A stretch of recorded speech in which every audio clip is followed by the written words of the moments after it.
When a golden prompt shows up from enemy attacks, realistically, you normally would want to trigger defensive or evasive assist with it.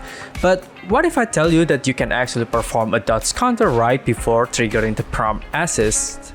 So a dodge counter can be performed to any attacks from the enemy, including the golden prompt. And when the golden prompt shows up, there is actually a very short window of time where you can perform the dodge counter right before the prompt assist. As you can see over here, a dodge counter is being performed before pressing swap. And the swapped out agent dodge counter is still dealing damage, while at the same time the prompt assist is being performed. This will generally be beneficial to contributing more damage to the enemies. However, this tag is unfortunately not always reliable. Besides, it requires a lot of practice to pull this off. It's also heavily reliant on your ping, and some enemies have an even shorter window of time at the moment the prompt shows up from their attack. An evasive or defensive assist can be performed by pressing swap or spacebar. This action will make the next agent in line to perform the prompt assist. But pressing spacebar is not the only option because you can actually go backward swap by pressing C button. However, why is this important? So each character has a different scaling on their assist, and stun agent does not always have higher multiplier in this action. As example in Monofire team, here with 𝙏𝙚𝙘𝙝 as a stun agent, her defensive assist multiplier is actually the same with Soldier 11 as an attack agent, but still higher than Ben as a defense agent. By utilizing this forward and backward swap, you can deal higher days build-up by focusing using assists from the agents that have better days multipliers. And also, we can actually save resources by only increasing the level of assists of two agents with the highest multiplier and completely ignore the assist level of the lowest multiplier one. However, in a team that has a stun agent, it is better to increase their assist level because you would want to swap back to them so they can take the most time on field and keep building days. In conclusion, with using this tag, it is recommended to increase the assist level of the most active on-field agent that you're going to use, plus the other agent that has higher multiplier on assist. As example, in this team, I have 𝙏𝙚𝙘𝙝 in the team so I can increase her assist level since she will be the most active on field, and I will be using her defensive assist quite a lot. Since I want Piper to be the second most active on field character so that she can activate her buff, I choose to increase the assist level of Piper. With this setup, I can deal higher days build-up by going back and forth using assists from the agent that has higher days multiplier. In my previous video, I talked about how to utilize like hits and swap to maximize your damage on day state. So basically, heavy hits is the one that can trigger the chain attack, and it can exist such as in a certain sequence of basic attack and EX special attacks, such as Anbi's fourth hold attack,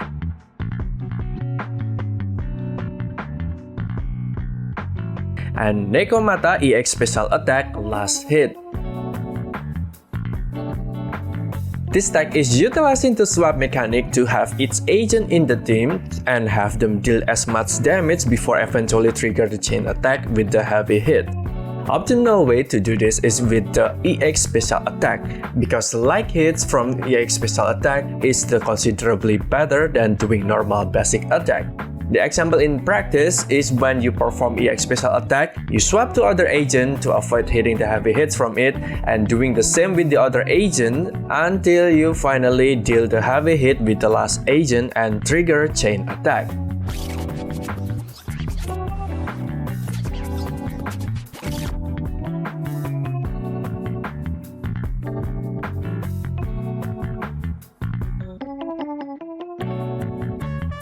But need to be remembered that it does not mean you should trigger the chain attack when the day's duration almost ends. Taking too long to trigger chain attacks affects the numbers of chain attacks you can do and the enemy's stun duration, which is where you really need it to deal the most damage with your attack agent.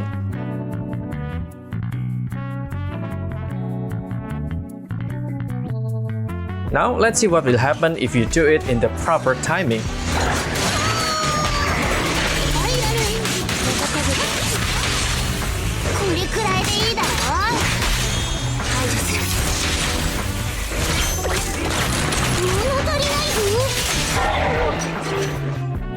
There is actually more about chain attack related mechanic, like how much chain attack you can do on different type of enemies or how the duration of dazed and stunned states works. So let me know in the comment section below if you wanna learn more about it.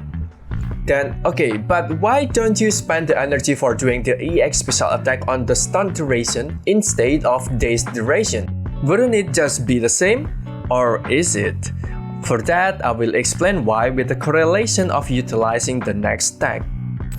A Reactive Assist is available when you get sent flying by the enemies. This allows the next agent to perform a counter attack, but you can also actively make the Reactive Assist available by performing EX special attack with support agent or when a support agent performs the last chain attack. This is a really useful mechanic because when you place your attack agent after the support agent, your attack agent will be the one that can perform the Reactive Assist when it's available. It means you can deal extra counter-attack damage right after the enemies become stunned, before you manually dealing damage to the stunned enemies.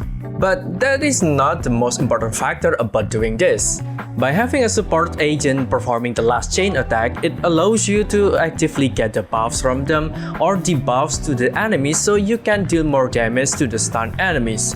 As example, when Soukaku have 3 stacks of Vortex, when attack agent comes in with the Reactive Assist triggers by being the last of the chain attacks, that agent will get the buff and can utilize it to deal more damage to the stunned enemy. And the same thing with Nico. By having her at the last of the chain attack, your attack agent will gain couple seconds of benefit from the orb that can shred enemies' defense.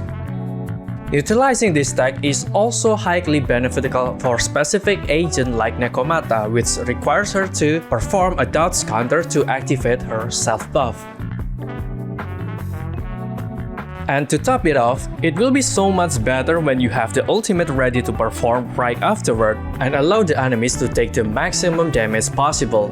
And this is also the reason why when you have some energy available on the agents, you can perform it with the previous tag, so your attack agent can actively dealing damage throughout the most stun duration, not wasting the duration by switching to other agents and switch back. Besides, the chain attack and the Reactive Assist counter attack itself might give your attack agent just enough energy to perform another EX special attack. To recap all of the tags that I shared, let's check out how I try to utilize them on practice in this clip.